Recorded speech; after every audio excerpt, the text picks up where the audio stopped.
My name is Marc and this is The Point for Play 4 Class 5. I'm having you go out today to take some pictures of some spots in nature that match the play interest of kids. Now, why am I doing this? I'm doing this because I believe that every human being knows what to do in nature. And you do not have to rely on workshops, experts, books, anything on nature play and kids, because I find it ridiculous.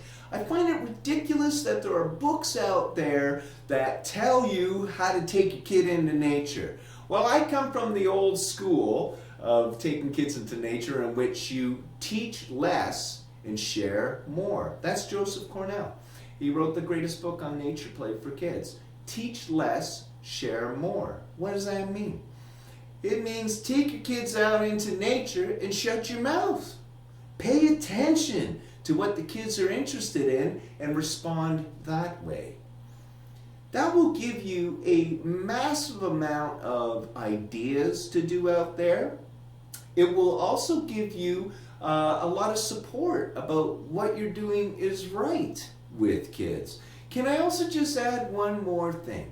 We all have histories of being out in nature. Doesn't matter where you're from.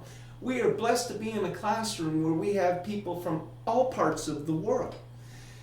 Everybody has experiences in nature. So your job as a teacher, your job as a mentor and a coach and someone important to kids is to share your history with kids. So being out in nature is also a great opportunity for you to share with kids, hey, you know what I used to do in this spot when I was a child? I used to play like this. I'll just give a quick little story. I was doing some work with the Catholic School Board out in Kenora, and I was helping them with the playground. They wanted a more natural playground. Long story short, they didn't actually need a natural playground because they already had one. They just weren't allowing the kids to use it.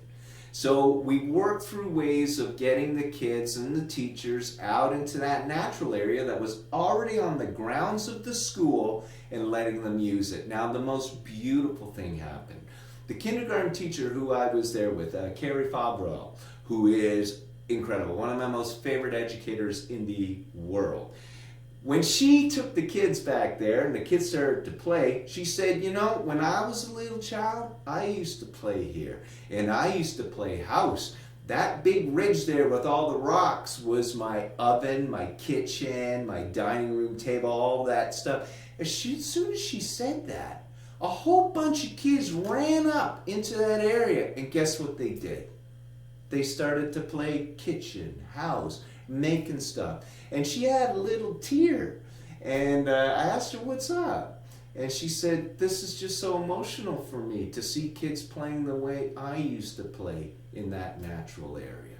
So the wisdom is in your hands. You already know this stuff. So that's why I'm sending you out to prove to yourself that you can see opportunities in nature and link it to what kids are interested in. And that is nature education. Please do not get roped into this whole weird idea we have out there that only certain people can do nature ed with kids. That's ridiculous. We're human beings. We come from nature. Let's never forget that. And let's rely on our wisdom. Let's rely on our history. And let's rely on our observations and reflections of what kids are interested in. Because that, my friends, is the point.